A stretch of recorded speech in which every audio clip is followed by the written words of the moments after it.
For the first time since 2012, the Tennessee Titans are 0-2. The largest margin of defeat in the Mike Vrabel era tonight as the Tennessee Titans fall to the Buffalo Bills 41-7 in Orchard Park, New York. This is Titans Talk Back presented by Lee Company. Lee Company, all you need. Visit them online at leecompany.com, where we welcome your phone calls at 615-737-1045. I'm Will Boling. That's Kevin Dyson. And Dr. Dyson, that's about as bad as it gets for Mike Vrabel and the Tennessee Titans. Well, let's start with the positives. Derrick Henry got in the end zone, and there's 15 more games. That's about it. And the Jacksonville Jaguars are leading the AFC South. Thus ends our positives tonight. That's the positive side. To me, the Titans looked a tad slow. Slow to the ball, slow to the point of attack, slow to get going. Buffalo Bills just seem fast, aggressive, flying around, a lot of energy. A team that has their identity and they're sticking to it, and they are attacking and aggressive on both sides of the football. Lawan going down, we mentioned, you talked about a little bit off air before we got on, talk about all the injuries. Lawan, that hurts. But truth be told, it wasn't even the absence of him. Just not able to get Derrick Henry. He seems to be a little bit timid running the football. He doesn't seem to have that form he had when he was leading the league after, 7 games of the season last year, nearly 1,000 yards. He doesn't seem like he's back quite to that level just yet, that kind of explosiveness. Obviously, Tannehill struggled in the second half. I mean, I'm sure the callers and everybody would get to this one. It was disheartening because it wasn't even competitive. Yeah, and what we talked about last week, if losing to the Giants, who are now 2-0, you can look at that and say, okay, that's a team that's up and coming. But this one, who is a lot of people's pick out of AFC to represent the AFC. Of course, the Chiefs are in that conversation. But to not look competitive. And this is the first time, I'm assuming, that I can remember, in the Vrabel era, there's some true adversity for him. How did he overcome this? Never been down 0-2. Never been able to not have the bounce back. This is some true adversity for Vrabel and his tenure. How do these guys respond? It's not going to be easy from here. As we mentioned, there's a lot of injuries to overcome, let alone this 0-2 deficit. And like Coach Mack said before we got on, nobody feels sorry for you in the NFL. They don't care you're 0-2 and you're supposed to be winning the division. They do not care. The Raiders are coming here to bury you, and they're going to try to put you 0-3. 615-737-1045 is the phone number tonight. The largest margin of defeat of the Mike Vrabel era. It was previously 28 against the Indianapolis Colts in 2018. The last Titans loss of 34-plus points, October 1st, 2017, against the Houston Texans. As bad as it has been over the past few seasons and under Mike Vrabel, certainly for the Tennessee Titans tonight, who fall to the Buffalo Bills 41-7. Charles in Murfreesboro leads us off here tonight. Hello, Charles. How you doing, guys? How you doing, man? All right. Hey, it's nice to meet you all. Hey, is Mike Keith there? He is not. You got Will Boling and Kevin Dyson with you. Okay, I had Kevin Dyson. How you doing, bud? I'm doing well. How you doing, brother? Hey, brother, I'll tell you what, man. My hat's off to you, man. You was one of our favorite, best receivers that we ever had, brother. Thank you, sir. Hey, listen, I don't understand. You guys know more well than I do. The Titans can play a hell of a lot better than what they did tonight. What in the world happened? All right. And I got 2 questions. Why did they not use the other 2 running backs instead of Derrick Henry? And why did they not put in Malik Willis in the 3rd quarter? Because they knew the game was getting out of hand, and we could have seen a hell of a lot better of a ball game. And I'm going to hang up, and I'm going to let y'all guys express that and tell me what y'all think about that. Thank you, Charles. They did give Willis the chance. They did. In the second half. And it was out of hand, and you can kind of see the conversation that Vrabel had with Tannehill. And they took Derrick Henry out as well. I'll go to his first question as far as getting the other ball carriers some looks. When you have and have had an MVP candidate back there who's coming off of injury, who all signs point that he's healthy and ready to go, you have to see it through. You have to give him the ball and see. That's your bread and butter. That's the identity of this team. At least it has been. And you got to see it. However, there has to be a counterpunch to your initial attack. And we saw glimpses of it, especially in the first half. And I love the play call on that first drive. It was aggressive. There's some misdirection in there. They was getting a lot of push up front. And then it just went stagnant. They couldn't get anything going. Like I said before, I felt like the Bills were quicker to the punch. They seemed fast. Titans seemed slow. And that was disheartening because it felt like they were playing in quicksand compared to a team playing on fast track, man. They just looked a tad behind the Bills today. The Titans' first 9 plays gained 75 yards and a touchdown drive to begin this game. The Titans, following 44 plays, had 112 yards on the final 11 drives. The Titans had 90 first-half total yards, 97 second-half total yards. And for the second straight week, Kevin Dyson, the script was pretty perfect on the first drive. And then it was about as imperfect as it possibly could have been from that point. It unraveled. Yeah. And one thing that we can definitively say about Mike Vrabel teams, it doesn't often unravel. Tonight was different. Yeah. Tonight felt like a lot of things that had been building up, lots of close losses that you've always bounced back from, and eventually it was just going to kind of fall apart a little bit. And it did against a really good football team in a really difficult environment. So that's the perfect storm for everything to just kind of fall apart and have your worst loss as a head coach. I mean, when you say everything can go wrong, everything went wrong. And it did. Hey, picks, yep. Bobble punts, yep.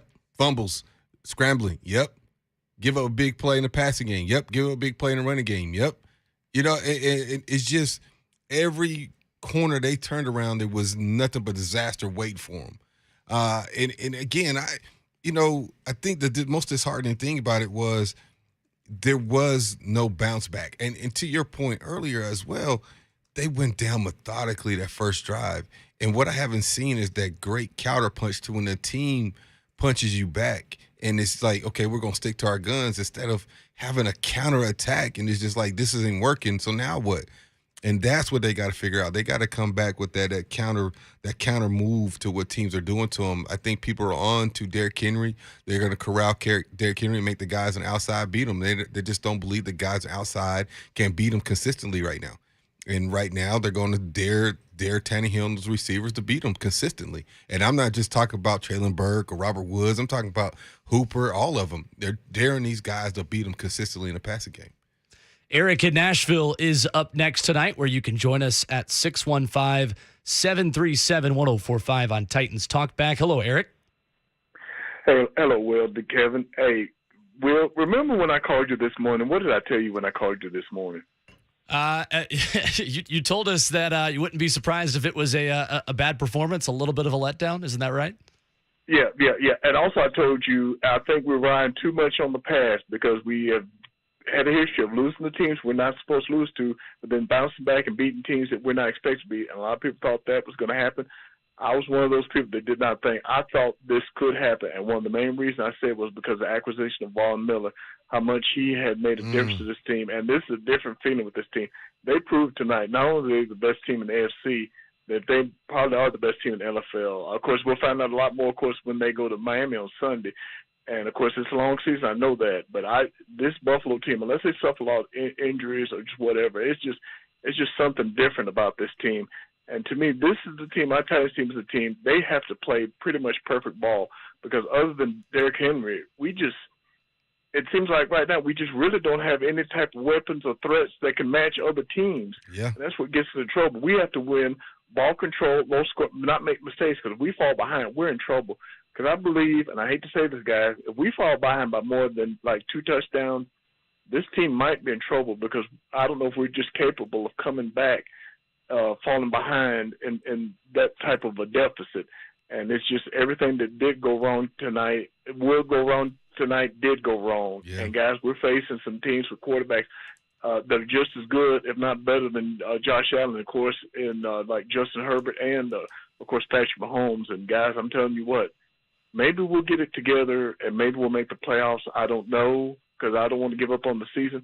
But, guys, a couple other things, and I'll get off. One, ESPN pointed out the fact, do you know how many teams since 2017 started 0-2 and made the playoffs? Yeah, it's not many. Like one, It's right? zero. Zero. It's zero. Mm-hmm. Yeah, that's what they said. Since 2017, teams that start 0-2, none of them have made the playoffs. And also they showed a stat that also really impressed you about Buffalo's homegrown talent. Since 2016, they were talking about all the players that they've had since 2016 or 2017, what it was. They said they've played like 688 snaps. That's the most in the NFL. These are homegrown players. They've groomed this team well, and unless they completely fall apart, it appears this may be their year unless somebody stops them. Guys, y'all take care and have a great evening. Thank you, Eric. Yeah, I mean, quarterback runs this league, and you got Carr coming in. You got Matt Ryan, who's looking pedestrian right now. Commanders, Matt Ryan again. Texans, okay. Then you got Mahomes. Then you got Russell Wilson. Then you go down. They're all good. Yeah. Other than the ones in your division, they're all good. And Yep. that is the positive. And it's not going to be great for Titans fans to hear right now. Nobody wants to hear it, but that is the positive. Like the one, singular, that you have at this point is the fact that the three worst quarterbacks you're going to play this season, you played twice. Yeah. Well, I say that because my man in Jacksonville. And Trevor Lawrence looked better. He's He looked getting really better. good, That's what I'm actually. saying. You saying that. Uh-huh. I mean, Green Bay, Bengals. Lawrence is better than Wentz. I'll give you that. Philly, yeah. Jacksonville, Chargers. I mean, Cowboys, he may be back by then. We'll see. And then Jacksonville to end the season. I mean, it's a who's who of quarterbacks in the National Football League the Titans got to run through. So they better figure some things out. And not having a guy that can get after the quarterback off the edge, that definitely has changed the complexity of the defense. It was just pivotal. Yeah. For the Titans to stay healthy beyond who they had already lost going into this game. Yeah. And as soon as Bud Dupree goes out with the hip injury in this game, at one point, reserve inside linebacker Joe Jones was rushing off of the edge because Ola Adeni and Bud Dupree were hurt at the exact same time. They had to put him in there. And they had basically a special teams tackler playing edge rush. Mm-hmm. That's just that's not a recipe to beat bad teams. Yeah. That's really not a recipe to even be close to the best team in the National Football League right now. And Rashad Weaver had his moments, right? He got to the quarterback a couple times. Probably pressure just didn't finish the deal. And so he's going to have to step up and make some plays. Oladani, if Dupree's out for an extended period of time, you really worry about that outside pressure without manufacturing it through schemes like blitzes and stunts and things of that nature. They can just double up on Big Jeff and say these guys are outside not going to beat us consistently one-on-one. And if that's the case, that's going to be a long year for Big Jeff. He's going to consistently get them double teams, not be able to apply that pressure. So somebody's got to step up on the edges. Young corners looked young today. Farley, Weaver, McQuarrie, Avery, they all looked young today. You've spent 2 first-round picks and a second-round pick in each of the last 3 draft classes on young corners. And they got exposed a little bit. And Stephon Diggs is not an average receiver. We know. Absolutely. He's in that elite category. But he exposed them young guys today. He sat Avery down so bad that one time on that stick post and just made him look like the rookie he is. And that's what happens when you get a guy like that and he's licking his chops. This young guy hasn't seen it all just yet, and he took advantage of it. 615-737-1045 is the number. KD is in North Nashville. Good afternoon, or good evening, I should say, KD. I like the name. Been a long day. I like his name. Yeah, man. All right, man. I don't know. I'm kind of sad right now, but I'm gonna be all right though. But look, the game was. When we first came in the game, we was looking slow. I thought we was pro athletes, man. don't know, man. It was like we were getting embarrassed out there, man. It didn't look good. Mm-hmm. Like, I don't know, man.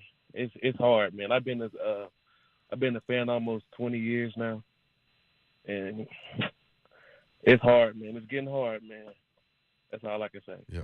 Thank you, KD. You know, well, to his point, it just looked like they were outclassed today. I'm trying to think. There's been other times when you feel like, man, that's just a better football team. I didn't expect that tonight, though. I think that's the hard part about it. I think we all know Buffalo was pretty good, but I did not expect what we saw tonight. Right. You know, and we've had times when the Titans, they were rebuilding, they had some struggles on the roster and rebuilding things up, and Vrabel and JR have done a great job of making the Titans relevant and competitive again for an extended period of time. But today was the first time in a long time I didn't feel that. I didn't feel they were competitive. And it looked like, we got some roster moves to make just off of what Buffalo was producing. The speed, the everything they were doing, they seemed to be where the Titans were a couple years ago, that team that's right there ready to make that move to potentially get to the Super Bowl. And, you know, it's hard not to get excited. I can't believe anybody's not excited about these Buffalo Bills. The people in Buffalo and in Orchard Park, New York, whatever that is, they have to be excited. Barring no significant injuries, they're going to be right there in the end. I just truly believe that if they continue to progress like they are right now. The Buffalo Bills are the first team since 2002 to start the season 2-0 with both wins against teams that won 12-plus games the year before. Dang. With wins over the Titans and the Rams. The Bills, again, first team in 20 years to start the season 2-0 against teams that won 12-plus games the season before. And they got a big one next week, too, now. Yeah, Miami's looking real good. I think Miami might be one of the other top contenders in the AFC. Come on. Right now, no doubt about it. Jay in Charlotte, North Carolina is on the line with us tonight. Hello, Jay. Hey, guys. I don't really know what to say. Well, actually, I do know what to say, and I've been saying it for a long time. And the Titans, with their style of play, were never going to win a Super Bowl. Even last year, I had my doubts. I was optimistic. But when you run an offense that's built on power run, with a quarterback like Ryan Tannehill, it's just doomed to fail. I mean, maybe you can get away with that. You know, again, the Titans have become essentially a regular season team, but not this year. I mean, we're 0-2. I mean, they already look like they just don't have it defensively, offensively, but their style of play, it needs gutted from the inside out. It needs to start over. They need to start over. The receivers, they're not there. The offensive line is not there. Tannehill has never been there. He's the ultimate game manager. When he is forced to try and win you a game is when he throws a lot of interceptions. He's not the guy. They need a new quarterback. The backup quarterback isn't the guy either, so they need to keep looking. The defense has regressed. Even in the playoffs last year against Cincinnati, the tackling looked like it was starting to become pedestrian. And then week one, Saquon Barkley goes off on us. And then tonight we give up 41 or whatever points. It's just it's pretty much bad all the way around. I wish there were some things I could be optimistic about, but there isn't. And it's really, really disgusts me that I will say before I get off the line, I've never been to Nashville, and I'm going to my first Titans game in November, and I have nothing to look forward to for that game. Yeah, I'm going to enjoy the city, but honestly, I'll probably be cheering for the Titans to lose for the draft pick purposes. That's the God-honest truth. Thank you, Jay. Well, fact of the matter is you're only one game out of the top of the division, 2 games left, and it's the team that just had the number 1 pick. So I don't know if this is going to become a tanking season. Let's not go to that point yet. It's hard for teams to tank, man. I'm just going to say that right now. That's not what we do. But to his point, though, it's hard to get excited based off the early performance and what you see coming up as far as roster. As far as games. The good news is you do get a tough team back at home again. You get to redeem yourself at home, but it's kind of exhausting because I think we had so much hope going into the year, and with Derrick Henry coming back off of injury, the playoff aside, I think Tannehill, we know he had that sour taste in his mouth all off season based off his last pass from the postseason. But the one thing I can say about Tannehill, when you talk about that first year when he came in from Mariota, he didn't turn the ball over. But ever since then, and y'all can delve into the data and numbers and see, but it's obvious that has the biggest difference from that first year here in Nashville that got him the contract that solidified him as the new franchise quarterback for the Tennessee Titans compared to most recent memory is protection of that football. And he hasn't been protecting the ball. Now, you can make the argument in his case that he's had some injuries and things aside, especially at receiver. A.J. Brown was in and out of the huddle in the games last year. This year, he's working with a new bunch of guys, and they didn't really have no game action other than these first two. Derrick Henry went out almost halfway through the season last year, and he's trying to work some things out. He may be trying to force some throws. But at the end of the day, the difference in Tannehill when the Titans were rolling on offense, aside from the first half of last season, last year when Derrick Henry just couldn't be stopped, was he was protecting the football. And right now, turning the ball, especially tonight, was a rough one. Week one, he played decent. He wasn't the reason why the Titans lost that game. But today, I'm not saying he's the reason the Titans lost. Them 2 turnovers were huge. Obviously, pick 6 you can never have. And that's the biggest difference. Titans Talk Back presented by Lee Company. Lee Company, all you need. Visit them online at leecompany.com. Coming up, more of your phone calls at 615-737-1045. We will get to as many people as we can tonight. We are here with you until midnight on 1045 The Zone, recapping a tough one for the Tennessee Titans, the most lopsided loss under Mike Vrabel in his tenure with Tennessee. Buffalo Bills 41, Tennessee Titans 7.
Titans Talk Back presented by Lee Company tonight on 104.5 The Zone after a 41-7 win for the Buffalo Bills over the Titans on Monday Night Football. Lee Company, all you need. Visit them online at leaguecompany.com. Straight back to the phones. Will Boling and Kevin Dyson with you, and we are joined by Gil in California on the phone lines here tonight. What's going on, Gil? Hey, fellas, how's it going? We're all right. Yeah, well, with me, it's like I'm just highly upset because Derrick Henry, you only have a small window to win a championship in the NFL. And last year, we had a real good team, and you kind of felt that we can win it. But Todd Downing just kept running that run pass, and it took us out. And this year, we finally we lost all our good players, and then Downing is still going when it gets to crunch time to run pass, and it's just it's like everybody knows what we're doing. And it's like I'm watching the Falcons play, hoping that they keep losing so maybe we can get my boy Smith back, man. And I'll listen. Thank you, Thank you, Gil, for the call. I don't see that happening. No, I don't either. But I don't Downey, when he has his moments, you're like, okay, you got it going. And I felt like, again, I go back to the counter move. What's the counter? When things are not going well, what's the counter move? It seems like at times they're just grasping at straws, trying to find something to work.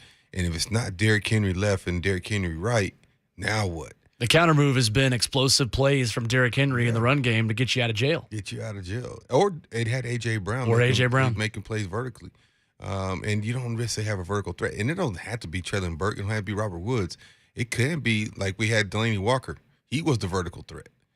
So you don't even have that option. You got some good guys that move the change. And we saw some good things from Treylon Burke. I even saw some good things from Robert Woods today.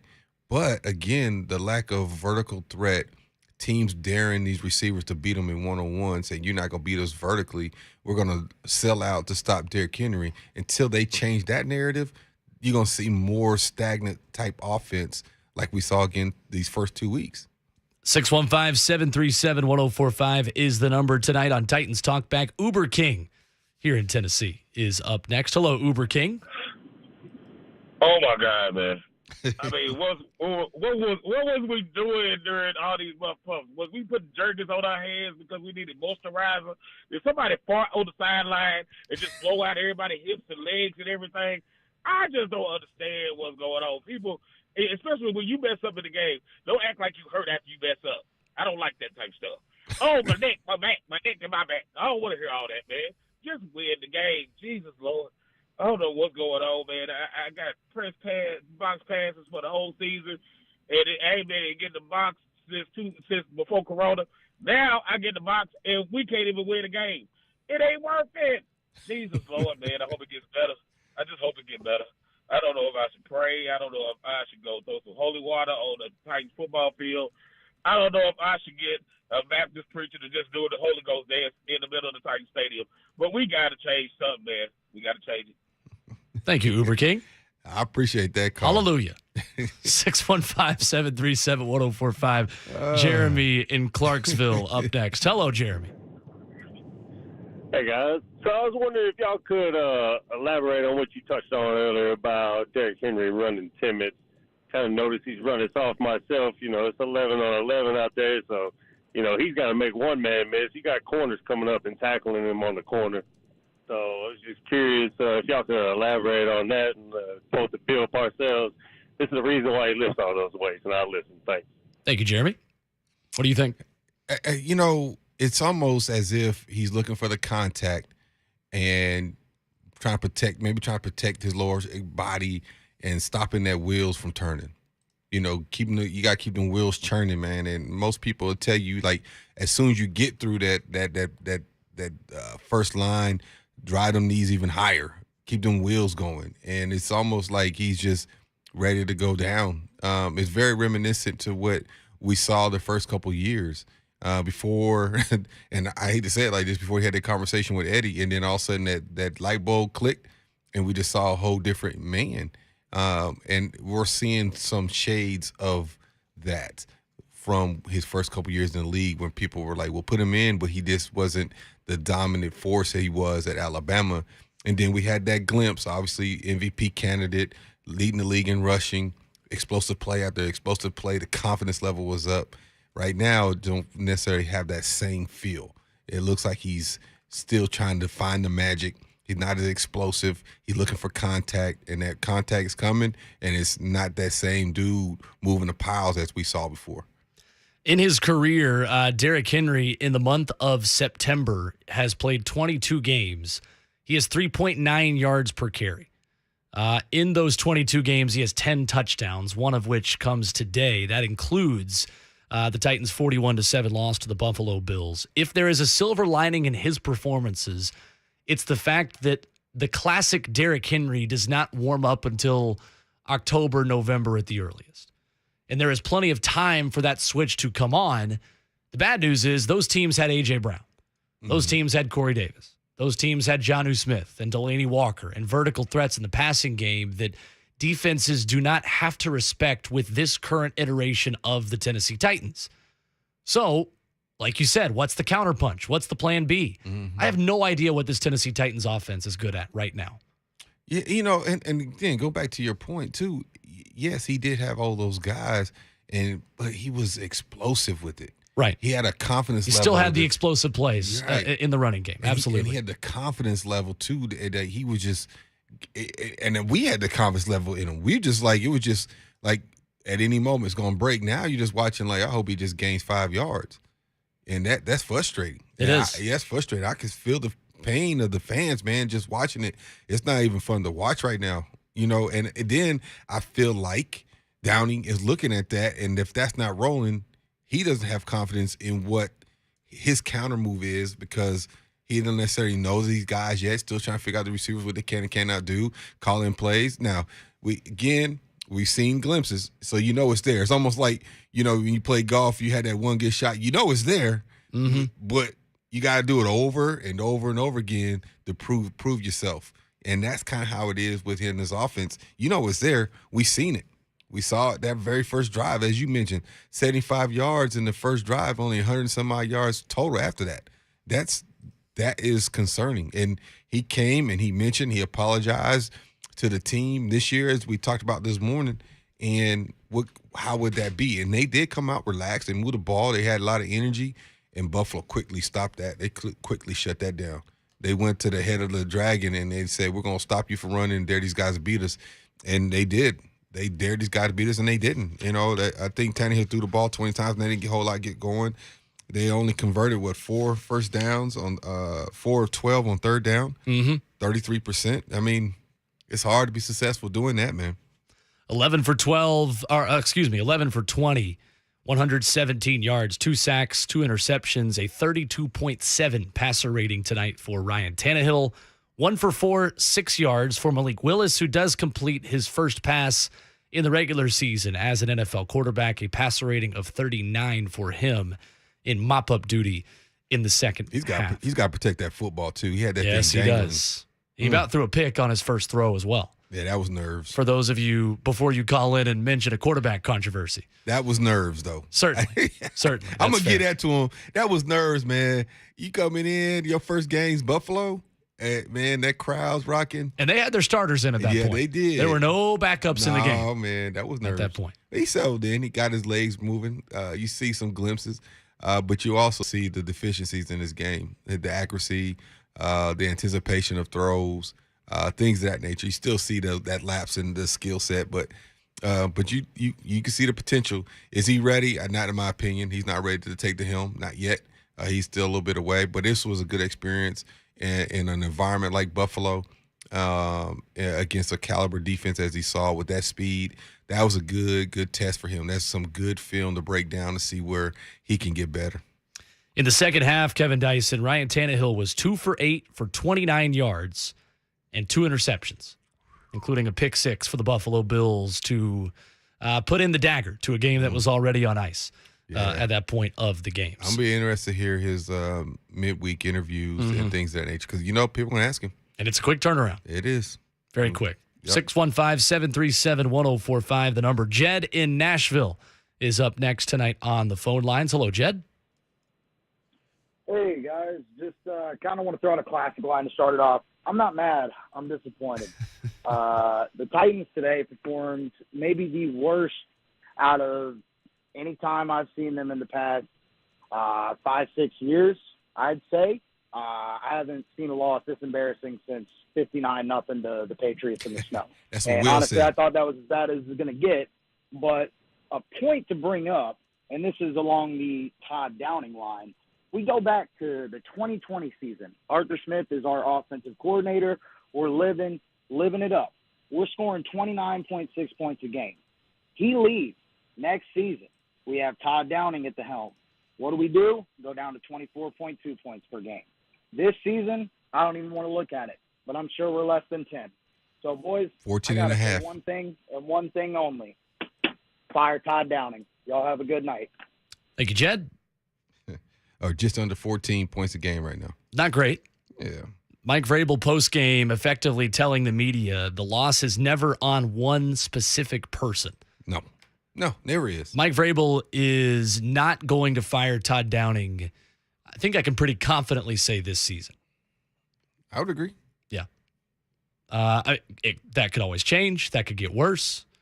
Should he? That's a different question. I don't think at week 2 that is a change that needs to be made. But let's not forget, guys, that this is still Mike Vrabel's team, and this is Mike Vrabel's offense. Yeah. At the end of the day, Mike Vrabel is accountable for what this offense does. And I'm afraid to tell a lot of you that I don't think getting a new offensive coordinator in there is going to completely change the result of a lot of what you're frustrated about at this point of the season. If there's a continued presumed regression in your star player throughout the year, his production continues to digress. And you can blame the injury if you want. Everybody said he's healthy. He looks as good as he did. Physically, he's a physical specimen, all these different things. But if he continues to regress from a production standpoint, that is going to be the deciding factor. When your best player is not adding up to his ability, or presumed ability, right? We're saying he's the same old Derrick Henry. That is going to draw those question marks, and that's going to be hard for him to retain his job for sure. Absolutely. It's going to be a dang near impossible if he doesn't. They will make a change. But to your point, I tend to believe Vrabel, who's a head coach, he's a defensive-minded coach, He's in those conversations about play calling, things of that nature. And I've seen coaches say it and do it, and they, especially defensive-minded guys, they're thinking about possessions, thinking about that time clock. They're thinking about field position, and there may be some hesitation in there. Again, I'm not saying that's the case. I don't know. I'm not in those coaches' meetings. But maybe there's a conversation in that, letting the reins go a little bit. Let him have some creativity. Maybe there's a lack of trust in the play calling. We don't know. But something has to take off, because right now there seems to be a letdown on offense, especially if Derrick Henry's not rolling. I don't know what else the Titans could have called to avoid a backup left tackle against Von Miller. You didn't have a lot of time to throw tonight. You just got beat. Yeah. Plain and simple. The week 1 loss, I think, comes down to a lot of play calls that were too conservative a lot of times. Tonight, you were worse in every phase of the game. It happens in the National Football League. You move on, you get to the next one, and you try to learn from those experiences and be better. And I thought the Titans' first half play calling was fine in this game, but ultimately just didn't make the plays. Yeah. There's not one thing that I think Titans fans can point to and say is the reason why they lost tonight. No. It's not play calling. It's not offensive coordinator. Todd Downing didn't call a single play on defense where your cornerbacks are getting burned by Stephon Diggs. Yeah. Has nothing to do with that. If I can pinpoint one thing, I would say and Coach said it, when you're playing from long distances the whole game, that's hard to really get in a rhythm. You're second and long, third and long. It's hard to convert those plays. And if you're really you're being challenged outside, you're not winning those battles, you're not creating matchups, you're not doing some rub routes or some option routes as we saw with Buffalo, it makes it hard to get a rhythm. And so if there's one thing that from my standpoint, that would be it. Sure. Absolutely right. 615-737-1045. Thomas is in Nashville up next tonight, where you can join us on Titans Talk Back. Hello, Thomas. Hello. I want to ask you guys, what are your thoughts on where Ryan Tannehill is going to be standing at the rest of this season? And same thing about Derrick Henry. Are they still going to be like the starters? And are they going to do better the rest of the season? What are your thoughts on them making the playoffs? I'm going to hang up and listen. Thank you, Thomas. He's going to be the guy until they're mathematically out of it. And when I say mathematically out, we're talking late in the year and just want to see what the young guy can do. And that may not be the case. I don't see Vrabel's not the type of guy to throw in the towel. He's still working to get better on a weekly basis, game by game. That's the kind of mentality he has. He's still going to keep on bringing that lunch pail to work and put his hard hat on, man, and just blue collar, try to work and get better. So I don't see that being anything happening in this regular season unless it's some extreme circumstance, right? Tannehill gets hurt. We're 1-12, and it's why not at this point. But I don't feel like that's not Vrabel's MO. He's not a guy that's just gonna throw in the towel and say, you know what, let's go this route. He's gonna guy trying to fix it and right the ship. So it's got to be something extreme, in my opinion. Dylan in Antioch is up next here tonight on Titans Talk Back. Hello, Dylan. Hey, Will and Dr. Dyson, thanks for taking my call. Yes, sir. So it was kind of funny. So I was thinking this is the most embarrassing loss since the 59-0. But you guys don't think so? We'll set it off air. I think it's up there. It's up there. It's up there. Okay, anyways, I just wanted to get into the offensive line and, like, the future of the O-line because Taylor Lewan, he's getting hurt. He's not getting any younger. And Ben Jones is not going to be here for much longer in either, I could see. And, Aaron Brewer blew up at one point, just totally flattened. Yep. And at this point, it's like I feel like Nate Davis is probably our best offensive lineman.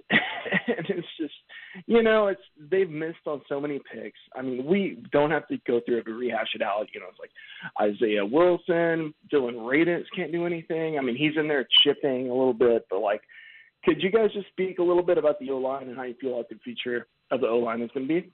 And thanks for taking my call, guys. Absolutely. Thank you, Dylan. The one thing I'll lead with and get your thoughts on this too, I think Nicholas Petit-Frere is this team's left tackle starting next year and for the foreseeable future. You think so? They're going to move to the left side. I've talked to Ramon Foster about that a lot on our show, Ramon and Will, here 6 to 10 every morning. He likes a lot what Nicholas Petit-Frere has done.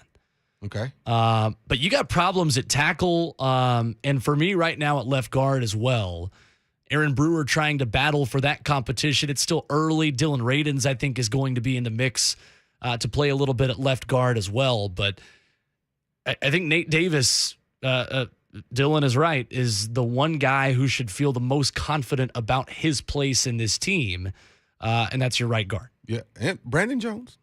Or Ben Jones, right? Ben Jones, Jones going back to receiver. Ben Jones still a serviceable player in this league, just getting up there in his 30s and getting there a little bit. Yeah, and we've seen Kevin Mawai in his upper 30s. Absolutely He's right. very productive. So I wouldn't throw in the towel on Ben Jones just yet. You're right. Nate Davis is a young guy, still in his early 20s, mid 20s. Petit-Frere has been a pleasant surprise. He has been. I don't even know if it's a surprise, but he's been a shining star, bright star. He wasn't popping off the page, giving up big pressure. He was competing. He's moving the pile. He seems a guy that's progressing in the right way. Ramon's played in this league a long time. He can see it. And if Taylor Lewan is going out every few games as we've seen, they're going to have to make a decision with him and his cap and his number and money and what to do next year. I'm surprised to hear him have that in his think box that they may move him to the left side and draft another guy or develop another guy for that right side. But but to your point, I feel like he is a bright spot. He's not the only bright spot on the line, as you mentioned, but he's a bright spot when there was some question marks as to will he hold up, and he's doing more than holding up at this point. Thank you for the call, Dylan. 615-737-1045 tonight on Titans Talk Back, presented by League Company. The Titans trust their home stadium to League Company to tackle their HVAC, plumbing, and electrical problems. They can protect your home, too. Your next play, visit LeagueCompany.com. League Company, all you need. One more call here in hour number 1 before we take our last break of the first hour. TK is in Mount Juliet tonight. What's going on, TK? How you doing, man? We're all right. How you doing, man? All right, man. You know, I feel like we gotta get rid of Ryan Tannehill. Every time we up under pressure, he falls. Every time. And you know, me as a true fan, I know other fans are tired of it. We rode his wave for a while. Now his wave is over. That's how I feel. Thank you, TK. I mean, I hate to tell you, but for 2022, Ryan Tannehill is your quarterback, unless he gets hurt or unless things really trend in an extremely negative direction. Yeah, and I think there's some excitement around Malik, and I see why. I mean, he's a dynamic player, and I think that's where the league is trending with guys. Not that Tannehill doesn't have that same ability; it's just a little different feel to it. Malik just has a different athleticism to him, although Tannehill's plenty athletic. I see the appeal to get him in there. However, I don't know what people see to say he needs to go ahead and have his turn yet. There's a lot that he has to develop before I would be confident that he's the guy to get in there. Now, we're seeing quarterbacks around the league making plays. My man in Philly tonight looked great. They did. You know, my man in Baltimore is continuing to grow. My man in Cincinnati, another young quarterback, he's balling, he's growing. So you've seen a lot of young quarterbacks coming in this league and having some success, and a lot of them are having that success with their ability outside of the pocket. And that's not just outside the pocket making throws downfield, it's outside the pocket breaking a defense down, creating running lanes, creating big plays. And I think that's the excitement people have with Malik. But you still have to have the other tangibles. You got to be able to deliver ball on time. You got to be able to feed your guys, throw them open, make some of the tough throws, make the correct decisions, protect the football. You know, some of those things that he still has some room to grow in. 615-737-1045 is the number tonight. Time for our Kroger Sacks for Cash. Tonight, the Titans had one sack, adding $100 courtesy of Danico Autry for the season. Kroger's donation to Second Harvest Food Bank of Middle Tennessee now stands at $1,300 courtesy of Danico Autry tonight. Every time the Titans sack the opposing team's quarterback, Kroger donates $100 to Second Harvest Food Bank of Middle Tennessee. Through its Zero Hunger, Zero Waste plan, Kroger is committed to ending hunger in our communities. 1 hour down and one more to go tonight on Titans Talk Back, presented by League Company. League Company, all you need. Visit them online at leaguecompany.com. Hunter and Ron will lead us off when we come back. Will Boling and Kevin Dyson with you tonight for one more hour, where the Buffalo Bills beat the Tennessee Titans 41-7 on Monday Night Football.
34 unanswered points tonight for the Buffalo Bills, who beat the Tennessee Titans 41-7 on Monday Night Football in Highmark Stadium.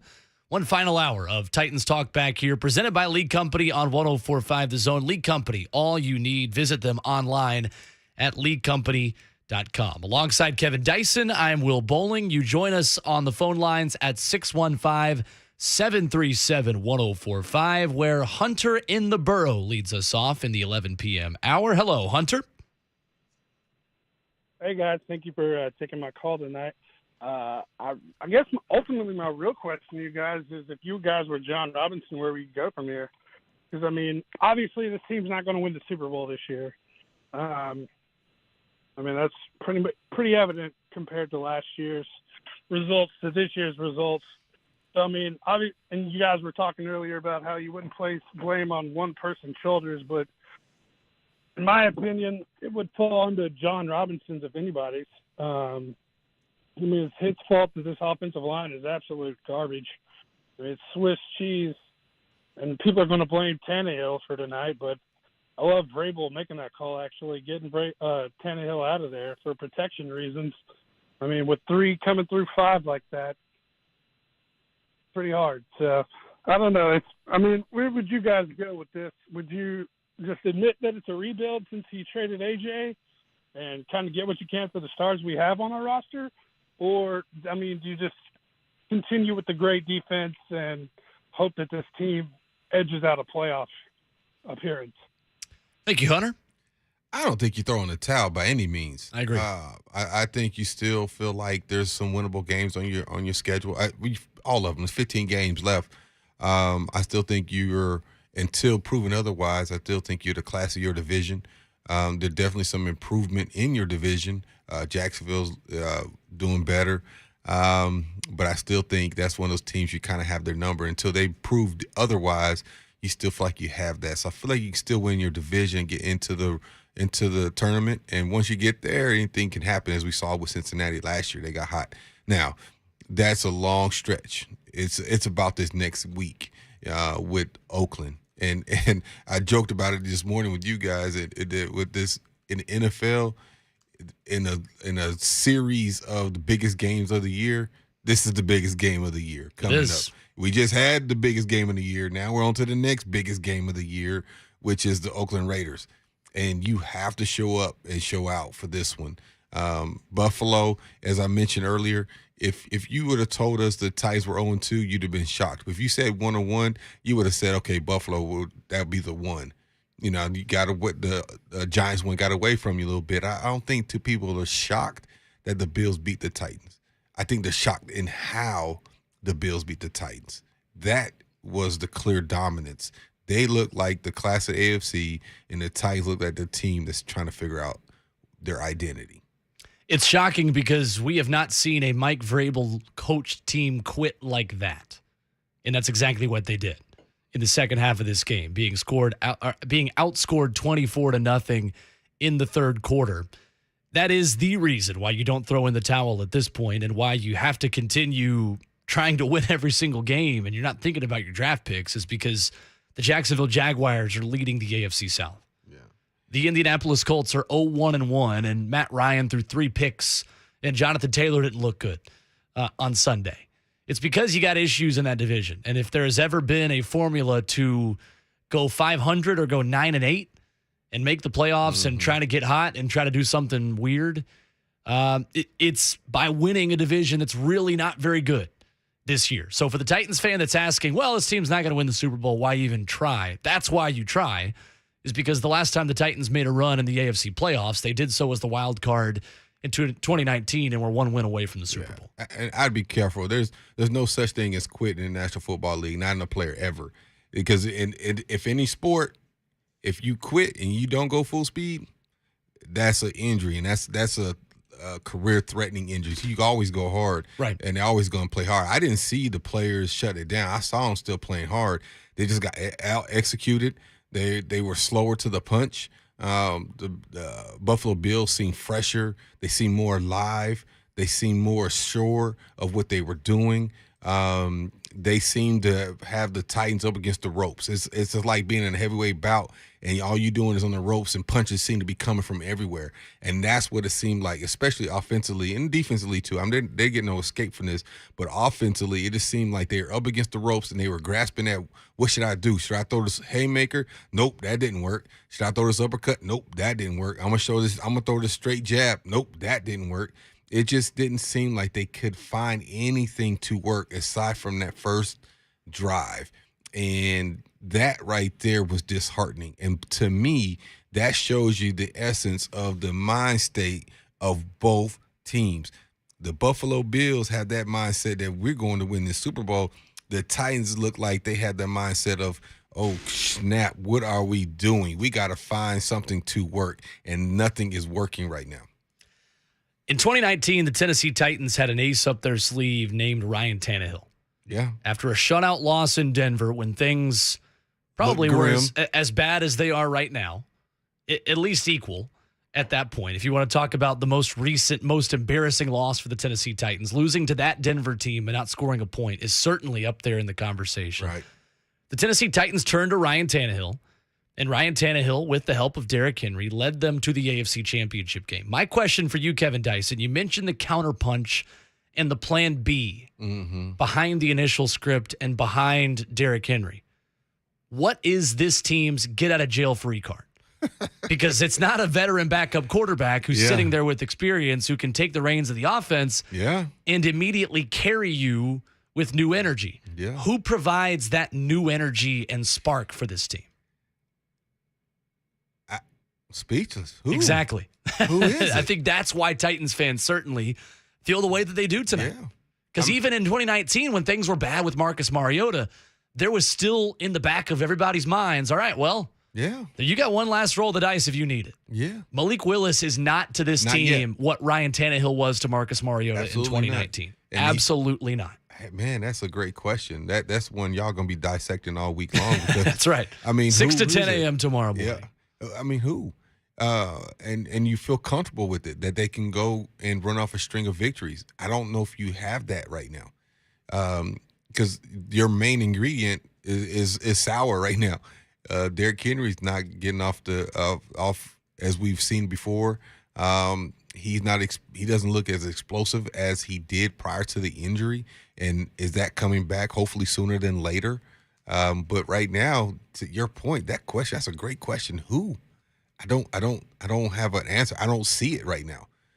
But again, those conversations in each of those individual meeting rooms we all got to step up. We all got to step up, study a little bit more, know your opponent a little bit more, work a little harder, go a little extra, block a little longer. Those are the conversations that Vrabel's having with his teams. Those are the meetings and individual meetings in all those meeting rooms that the position coaches are having. Those are the meetings that your captains are having with your groups and your offensive and defensive teams. Just a little bit longer. Hold your block a little longer. Extend it a little bit longer. Step a little harder. Those are the type of things that's going to get you off this snide. And again, we talked about it earlier when Eddie spoke with Derrick Henry. It was just a conversation. All of a sudden, it was just a light bulb clicked up, and then we've seen this beast that we've seen for the last few years, and just that light bulb clicked. And you hope you get some of that same essence coming back for this next round, because they got some tough games coming up, man. And it didn't just start tonight, or even this past Sunday or the Sunday before. They still got the Raiders. They still got the Chiefs. They still got the Chargers. Man, it's Bengals. And that's not even counting the division games, which are always tough. It doesn't matter who it is. You could make the argument you've already played your best and worst quarterback that you're going to see this season. With Josh Allen and Daniel Jones. You probably are right in that statement right there. Yeah. 615-737-1045. Rob has been waiting patiently to talk with us. Thanks for hanging out, Rob. How are you? Hello? Yes, you're on. Oh, okay. Hey, guys, appreciate what y'all do. Next thing is, LaJuan, thank you, buddy, for your service. See you. You stay hurt too much. Henry, he looks like he's playing. I don't know that he's 100% back, and they're just saying he is, or he's saying he is because he wants to be. but he's playing gun shy. I mean, he's like he's having flashbacks, like he's scared he's going to get hurt again or something.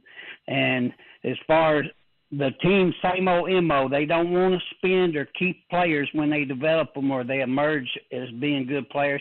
They let them go. They shouldn't have got rid of Brown. And then I think y'all are wanting to say it, but you're not wanting to say it because you're part of the organization or you represent them or whatever. But when you're saying who you going to look at, you got to look at the coach, man. He's a good guy. I think he really wants to win. I know he wants to win. I can see it in him. But sooner or later, we got to start looking at the coach and quit saying everybody else. Everybody else. That's all I got, guys. And you're right. Never surrender. Never give up. Some weird things can happen reverse, and we can start winning. All right. See you later. Thank you, Ron. I don't think we've given Vrabel a pass by any stretch of imagination. I'm just saying, obviously, he's been a guy that's resilient. He's not a guy that's just going to throw in the towel. He's going to go back to work and try to figure things out. And it has worked for him up until this point, right? He's never lost to, like this. Never started off 0-2. His back has been against the wall, and for whatever reason, whether it be the intensity of practice, the execution in games, they have seemed to overcome adversity. And we thought, based on recent history with Vrabel tenure, that they would come back and at least play well. But tonight, other than the beginning, they did not play well. Right. And that was disheartening because they were dominated by a team that looks primed and ready to go. Barring injury, it's going to be hard to beat this Bills team. And they got another test this week. And I said it on the show, it's hard to be up for 17 games. It was 16 when I played. It's hard to be up for each of those at your optimal. You got nagging injuries. It's dreary outside raining. It's just hard to be up. And you got to find something to dig deep into. And now being 0-2 with all this naysaying, all these people saying what you can't do, I promise you they'll rally and begin to right the ship. Now, how much will that ship be right? It remains to be seen. Is it a 10-7 right the ship? Is it a 8-9 right the ship? What is it? You know, that remains to be seen. But I don't think we're looking at a team that far removed from being the number one seed in the AFC. Are they still that caliber? No, not at this point. But they're not that far off that you can throw them and say they're going to only win 4 or 5 games. Now, I may stand corrected by the end of the year. But I look at this roster, aside from an explosive guy on the outside like we've been accustomed to with A.J. Brown the last few years, that is one main ingredient missing. That and the explosiveness in what Derrick Henry currently looks like. That is the two biggest things offensively right now. And the big thing on defense right now is injury and a guy cutting off the edge that's applying that pressure consistently. Right. And now with Dupree, knowing we don't know what's the length of when he'll be out, there's another guy that you're banking on to come off the edges to provide that pressure, take the pressure off of Big Jeff. And now you get down 2. And taking the pressure off of young defensive backs who are very struggling. much learning on the job without cornerback 1 Christian Fulton, who was also not on the field tonight. Exactly. And Elijah Molden, who is also not on the field again tonight on IR. And fairly, he struggled. He didn't look good. He struggled a little bit. He got turned around a few times. Avery got turned around. He got sat down and almost fell down. So these young guys, man, they got baptized a little bit today by one of the best in the game, a guy who has a great rapport with his quarterback. He's not the fastest guy in the National Football League, but his quarterback and him have a great rapport, and they got a good feel for what each other wants to do and what they're looking for. And their timing is so good right now. And that's why he has 24 catches in 2 games.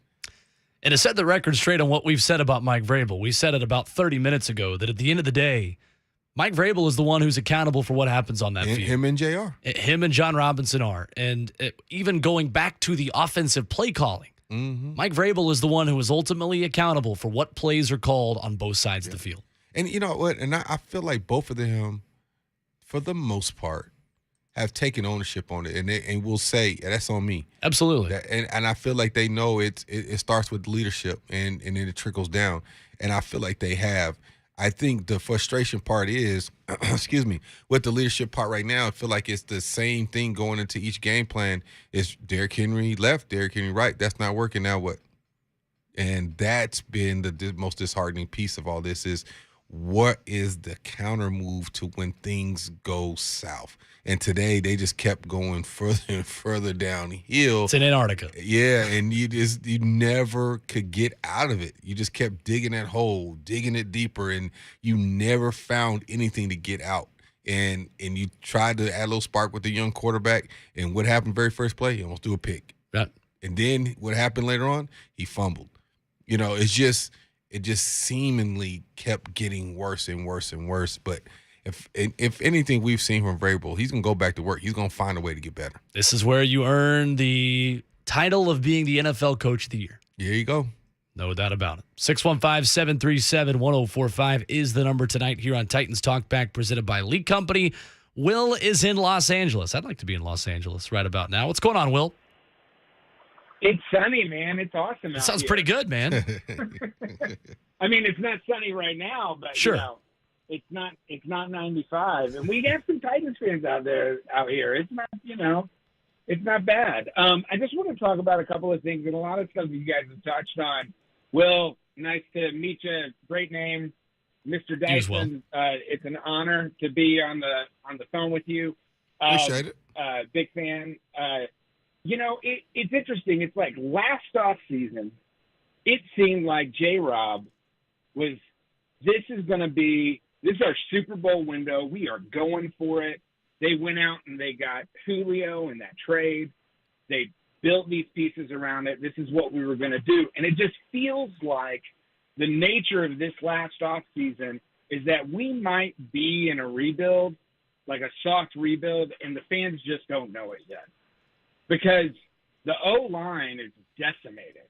I mean, the O-line used to be the biggest strength of this team. And that was the thing that Tannehill could get behind. And he can take those dart shots and throw into those tight windows, and he's always going to have the time to develop those plays. That doesn't exist. I can't remember the last time I saw Tannehill throw a deep ball, like a real deep ball that connected. Yep. And the offense is just anemic.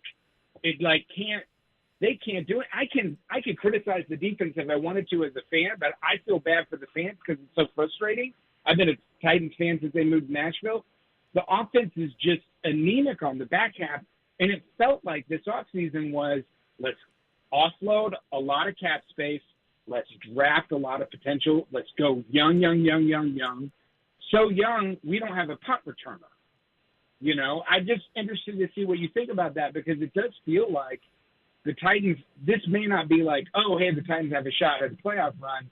Hey, can the Titans go, 8-9 and get a decent mid-round draft pick to rebuild this offensive line and the rest of the team? I don't know. Yeah, thank you for the call, Will. I mean, there's a lot of good points there. Yeah, I like the caller. I think it's very perceptive. Offensive line-wise, I think there has been some reaches. I don't even know if that's a proper way to say that, but they've reached in a lot of regards. But let's talk about the win that they got. I'm kind of the half full guy. Sure. Niggas for Petit Frere. He's looking worthy of the pick right now. He's looking like he's a solid guy, and he's going to be the stable on one corner or the other of the line for the next 7-8 years, a la Taylor Lewan. Will he replace Taylor Lewan? Guys seem to think that's going to be the case. That remains to be seen. But there are some comparable pieces that you can work with. In the National Football League, especially of late, the tread on the tires of a elite running back don't last as long as they did 15, 20 years ago. There has been a shift in the philosophy of coaches in regards to running backs. For the most part, and we saw it the first couple of years with Derrick Henry here, there's a shared workload in running backs. We just saw a team when they had Cook, Singletary, Moss, Allen. Not Allen. I forget the other young guy that touched the ball as well. They have a committee of guys that can tote the rock and have different skill sets, whether it be in the passing game, protection, or even getting tough yardage. The Titans went away from that when Derrick Henry kind of elevated his game to another level where he became the first, second, and in a lot of regards, even a third down back, depending on situations. And he was toting the rock the majority of the game. And that is a unique skill, a unique usage of your running backs in comparison to what's going on trending-wise in the past 7 to 10 years, where teams are not necessarily having a guy 250, 350 carries a season because they're trying to extend careers and because the tread on the tires doesn't last as long. And that is where are we seeing the tread starting to wear on Derrick Henry now? Or is that where we're at with this and not? Hopefully it's not the case. Yeah. Because, man, I love watching that man play. It's the offense. And as big as he is and the fast as he is, you won't see anything like it again. Right. I can't imagine you see anything like that again, and if not for a long time. So I'm hoping that there's still some tread on these tires, and we're going to see that explosive Derrick Henry some more for the next 2-3 years. But so far, this first 2 games, it doesn't look like he's gotten back to form he was prior to the injury. We go next to Matt in Buffalo. This should be interesting. Here tonight on Titans Talk Back. Hello, Matt. The Mafia. Hey, how are you doing? It's Mac. Okay. Sorry about that. I should have enunciated a bit better with your screener. No, I saw the folks in the and first and foremost, Kevin's kind of I'm not going to say a villain. It wasn't his fault. I am. I'll tell you my story after your call. Or you can tell it to me right now if you want. Well, I took a free agent trip to Buffalo when Greg Williams was a coach, and man, I was the villain. They tried to run me out of town. I was just trying to keep on, have me a job, man. They did not want me on their Buffalo Bills uniform. You made a play. You made one more play than we did. I was a freshman in college when you made that play, so good on you. Appreciate it. Yeah, of course. I think we got you. We got you back today. A little bit. A lot of bit. Yeah, a lot of bit. 34 points a bit. No, we saw the and I'm a Bills fan. Full disclosure. Thank you so much, you guys. We've been listening for quite a while here on the radio show. You guys are like great diagnosing the game. Everything about your show, I love it. Thanks, man. Yeah, of course. Yeah. And we appreciate you guys. So no, I just saw the Titans on the sideline today. We were kind of close. We saw Vrabel, but you guys look so dejected and defeated. And I don't know. And I've listened to some of the callers calling in, just great content. And I don't know. Vrabel seems like a bit of a screwball on the sidelines a bit. He looked a little bit like he didn't know what was going on. I don't know if that was more of the Bills having more talent than the Titans, or if it was, a bit of a reset. Are you guys resetting your roster? Because he seemed like such a good coach last year. What happened? Yeah. Thank you, Mac. I mean, there's a lot of turnover. Yeah. I will say, I think the 91 players the Titans had to use this year gave Mike Vrabel a couple more gray hairs. Mm-hmm. I just think he's tired of coaching guys who are filling in for guys that are hurt. Yeah. You had a lot of those guys tonight. Well, and in a game of adjustments, in a game of finding mismatches, in a game of utilizing your strengths against your team's weaknesses, and if they stop that, having that next thing, that is what has been lacking at least these first 2 weeks. And I'm just talking about these first 2 weeks of the season because every season is different. I'm not even going back to years prior because we can debate that. But these first 2 weeks, it is as if they thought, I'll go to week 1. I think it almost seemed like, okay, we feel like we got a better team. We're just going to run this. And then we'll really focus in on Buffalo. Felt like the same formula they tried to win with last year. It's boring. It's 20-0 like you did against Jacksonville, stuff like that. Right, and because you didn't feel like the game was out of hand until it wasn't. Then you were like, oh, crap, they might lose this game now, right? Exactly. And so fast forward to this week, sense of urgency, Monday Night Football, one of the best teams in the National Football League everybody's saying. It's not just Kevin Dyson saying it on his radio show. That's widely everybody known. and their mama saying that, right? That's right. They're one of the top 4 teams as far as Vegas to reach the Super Bowl. And you come out, you look pretty good. Now, Buffalo goes down the field, do what they do, but you respond favorably, go down the field, seemingly easy, like a hot knife through butter. And then, nothing. And they never seemed to regain any kind of momentum for the rest of the day at all. There was no fear struck into the hearts of Buffalo fans, players, administration, anybody based on what was happening in the Titans. And that was disheartening to me because there was no hope. There was hope in that first quarter, especially after that first drive. Like, okay, the Titans, look, they're going to fall right in line with what Vrabel's been doing. That's right. He's going to do what he's been doing. It felt that way for a little while there. And then they just took everything from the will and the wind underneath your sail. They took your heart. They took everything. The Bills took everything today. And the Titans just never had a bounce back, man. They had no counter move to anything the Buffalo did. The complete antithesis of a 42-16 win on Tuesday Night Football 2 years ago. The Buffalo Bills get revenge and then some tonight, 41-7 over the Tennessee Titans. This is Titans Talk Back presented by League Company with you until midnight. More of your phone calls after this. Jamie will be up next after the break. Chris, Tristan, appreciate you guys hanging out.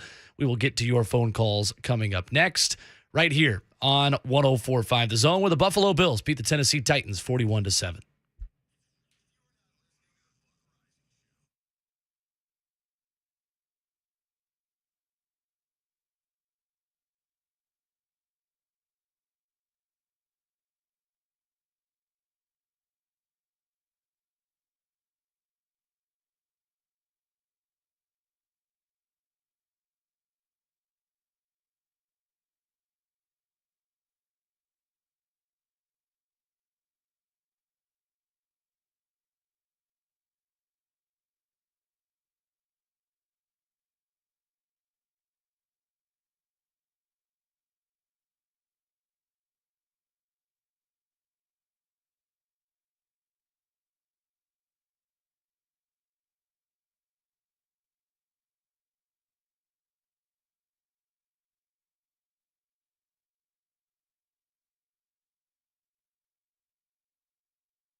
Titans Talk Back presented by Lee Company on 104.5 The Zone. Will Boling and Kevin Dyson taking your phone calls at 615-737-1045.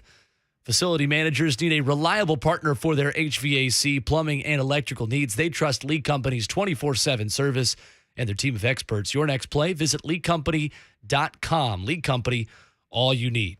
Jamie in Nashville is up next on the phone lines. Hello, Jamie. Hey guys. I just wanted to call and get your thoughts on Zach Cunningham. He came in and was pretty great last season when we needed him, and then we paid him. And, tonight I believe he missed a few key tackles and last week as well.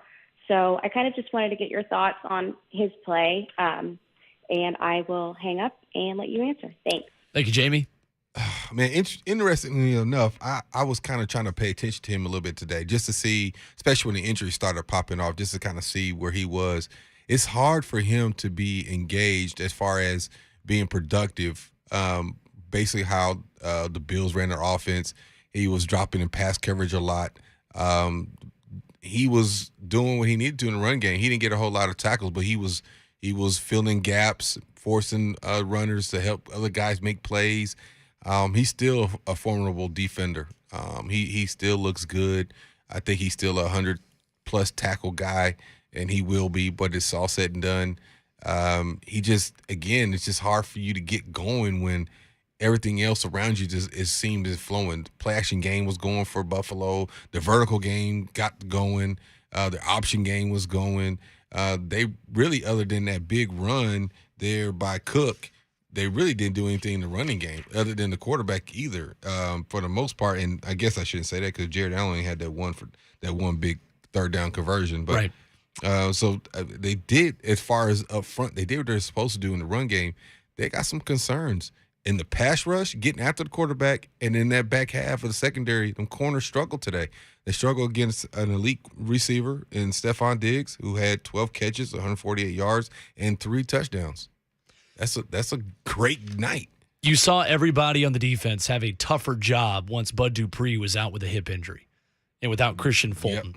Yep. I didn't think it was Zach Cunningham's best night just based off of the missed tackle that scores Buffalo's first touchdown early in this game. And look, I just think the Titans are going to have to reassess a lot of those positions when they do or don't have Landry and Dupree on the edges because, like I said, everyone's job gets infinitely harder for this Titans defense the way that it's designed without those two guys and Jeffrey Simmons being forces, allowing you to rush with 4 up front. Every good corner in this National Football League will tell you that pressure, that guy that gets out the quarterback is synonymous with their success. 100%. Now, there are some corners that can hold up for 3, 4, 5 seconds, and that's far and few between. But most corners will tell you they are banking on you, defensive linemen, pass rusher, linebackers, blitz, whatever it is, getting after the quarterback to force the throws because it's hard. These receivers are too good. You can't put your hands on guys. Quarterbacks are too good. If you let a quarterback sit back there and just pick you apart because you got no pass rush, that makes it very hard. And in a lot of respects, it's kind of what Buffalo did today. Chris in Lewisburg is up next tonight on Titans Talk Back. Hello, Chris. Hey, guys. How you doing, man? How are you? Good. Man, that was an embarrassing loss. Whatever could go wrong went wrong, especially in the second half. But we all know this team is built around Derrick Henry, and if he can't run the ball, they're not going anywhere because you can't trust Tannehill to just win the game, especially with a whole new group of receivers on the other side. But I think Buffalo really exposed a couple glaring weaknesses that the Titans had going into the season, which, of course, is the O-line. Now, Petit Ferrer has been a pleasant surprise, but really because J-Rob struck out 2 years in a row, in my opinion, with Isaiah Wilson and now Dylan Radins. And then when Lewan went down, they just started collapsing. You could see it just collapsing on Tannehill. He didn't have no time, and that's why they were so anemic. And then you got to wonder on the other side, J-Rob has not done a good job addressing the cornerback position. I know Fulton's supposed to be our number one, but he's starting to show that he's prone to injury. And then Farley, he's still trying to find his way. I don't know if he'll ever pan out. And then I'm worried about the kid Phillips. It might be in his head now. We've struggled to find a good kick returner for years, and that kid, I hope he's not ruined. But 2 games in a row, muffin punts. I mean, it just doesn't look promising going forward. That's right. Yeah. Thank you, Chris. Confidence level. I wonder what he's back there now thinking. And he got benched. They put it back there now. You might see some shaky punt catching. Man, it's a fine line between confidence and lack thereof, especially in that football league. And if you got a coach like Vrabel who don't play, he's not gonna be burned twice. He's gonna take you out there and go a different direction. And for a young guy, man, you gotta worry about the confidence level. So we'll see what comes of that if he's even back there next week. Yeah, I don't think you can put him back out there. Yeah, not this week at least. It's gonna be hard for them to overcome. And the best way for a guy to overcome something like that is put him back out there. Exactly. And have That's him true. catch the ball, and he's got to create a big play like he did in the preseason, and then you'll forget about that pass. But until that moment, he's gonna be, and it's gonna be a bobble. They're gonna scream at him. They're gonna be coming down, breathing hard, and they're gonna scream his name, try to get anything to distract him to make him bobble another punt. He's a young guy. He made a big mistake on national TV, and that right there is gonna stick with him for a little bit. Titans Talkback is presented by Lee Company. Lee Company, all you need. Visit them online at leecompany.com. When we come back, rapid fire on the phone lines. Our look ahead to Sunday afternoon's game against the Las Vegas Raiders in Nissan Stadium. We'll get you on your way tonight here on Titans Talkback. Final score once again from Orchard Park tonight. Buffalo Bills 41, Tennessee Titans 7.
One final segment of Titans Talk Back tonight, presented by League Company on 104.5 The Zone. Will Boling and Kevin Dyson with you as the Buffalo Bills beat the Tennessee Titans 41-7, the most lopsided loss in Mike Vrabel's tenure as the Tennessee Titans head coach. We've got a couple more phone calls to get to. We've got a little bit of time to do it, so we go rapid fire to the phone lines where Tristan in Nashville leads us off for one final segment. Hello, Tristan. What's up, gentlemen? How y'all doing tonight? We are doing all right. Oh man, definitely appreciate y'all, man. Thanks for taking my call. I tell you what, man. I still don't think that this game is a reason to panic. The reason why, number one, the major starters, they didn't start in preseason. They didn't play in preseason game. So this is in my opinion, and I could be wrong, but this is like preseason to them, right? And number two, the Titans, they start off slow. We started off slow last year. We lost to the Jets last year. Remember that? And then remember the comments after we lost to the Jets, the season was over. Oh my gosh, and we ended up number one in the AFC. I believe in Vrabel. I do. I think he'll fix it. I don't believe that losing A.J. Brown was that big of a difference, right? It's Buffalo Bills. Buffalo Bills. Well, the Buffalo, they lost twice to us 2 years in a row. You don't think they was ready? You still got to give them props because they showed up. They showed up. We wasn't prepared for the competition. They was ready, and they get to play us at home. They got tired of the stiff arms. They got tired of being stopped at the one. They was ready for us, man. It's just what it is. It is what it is, right? But we got new players on the offense. You got Burks, but you got Woods. I still don't think that we using Woods like we should, right? But everybody knows Derrick Henry, the ball is going to him. Everybody knows that. So we got to figure out how to counter that, right? But I think we're going to be I believe that we're going to be okay. The Bills called us in the beginning. They called us in September, the first quarter of the season. And hey, we'll see them in the playoffs. Man, I'm not sweating it. Bad loss. We got murdered. It is what it is on that, man. Buffalo was ready for us. I'm surprised they didn't meet the Titans at the airport to grab their luggage for them. Man, they was ready for us, man. It's just what it is, man. But I got faith in Vrabel. Vrabel has not let me down since he's been the head coach of the Tennessee Titans. Man, get ready, man. It's just week 2. Thank you, Tristan. It's just week 2. That is positivity we've not heard a lot of tonight. Nope, and I thought I was a half full guy. I appreciate that call, man. It's full for Tristan. Man, I respect it, though. I do. Absolutely. I don't agree with all of it. I agree with some of it, though. Yeah. You trust Mike Vrabel, but I certainly respect it. The piece I tend to disagree with, and it's not big. I understand they hadn't played, and it's kind of like preseason, but most franchises are the same boat.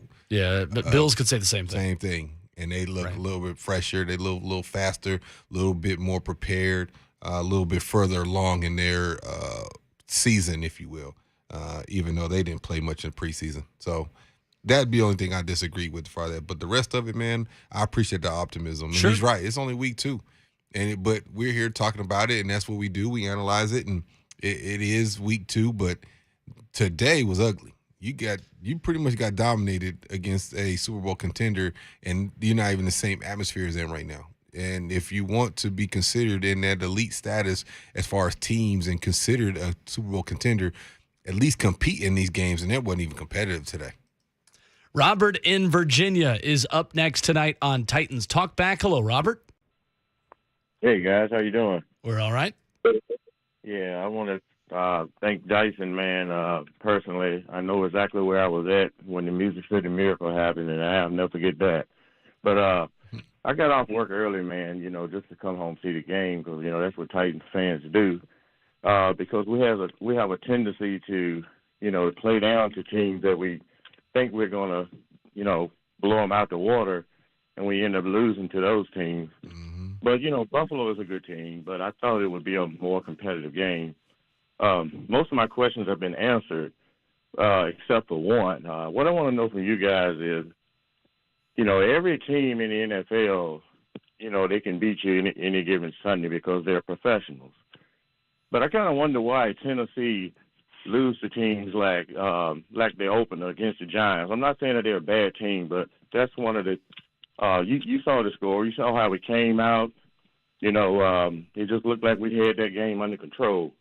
Those are the type of games that you need at the end of the season when you're trying to make your playoffs, and you look back and okay, if we had beat the Giants, we have been okay. But just in your opinion, do you think the Titans play down to teams? Or, it just seems like they don't put all their forth in effort as if they play on a team like Kansas City or the Bills. You know what I mean? So what's your thoughts on that? Thank you, Robert. I will say, you mentioned this earlier, that it feels weird watching a non-competitive game for the Tennessee Titans. That's true in both directions. Mm-hmm. It's weird to see the Titans get blown out. It's weird to see the Titans blow a team out. Yeah. Because when you're interception prone, you're turnover prone on offense, Titans don't put the pedal to the metal very much because, one interception up by 2 scores and all of a sudden you're not up by 2 scores anymore. And, then you get too conservative. All that to say, it is weird to watch the Titans play in a non-competitive game because it always seems to come down to the wire. Yeah. And, part of that, too, when you talk about the Titans blowing out an opponent, it's usually a contribution from special teams and defensive score, too. Yeah, right. So, and that goes in the offensive category as far as points per game. But to that caller's point, unfortunately, today, the Titans were not competitive against an elite team. In the past, they have seemingly stepped up and risen to the occasion, and Buffalo's been the recipient of a couple of those because the Titans have, if you want to say, played down to the competition and not been ready to go. And that's hard for me to even say something like that because you always try to win. You just might not have the right juice. You might have the right combination to get your advantage. But today, to me, the difference being is they were out-executed. They were slower to the ball. It's almost like the basketball team when they say who gets the loose balls, that's the team that wins. Right. And that's kind of how it seemed today. The Bills were getting all the loose balls, and they were the ones making the plays and seemingly faster to the point of attack than the Titans, who seem to be playing catch as opposed to attacking. Other than that first drive, I can't really pinpoint any other time where I felt like, okay, here we go. They didn't give me any kind of hope today. And that was, to me, surprising and disheartening. Sure was. Jeremy in Austin, Texas is up next tonight on the phone lines. Hello, Jeremy. Hello. How you doing, man? Hey, you're on. Good. Hey, how are y'all guys? All right.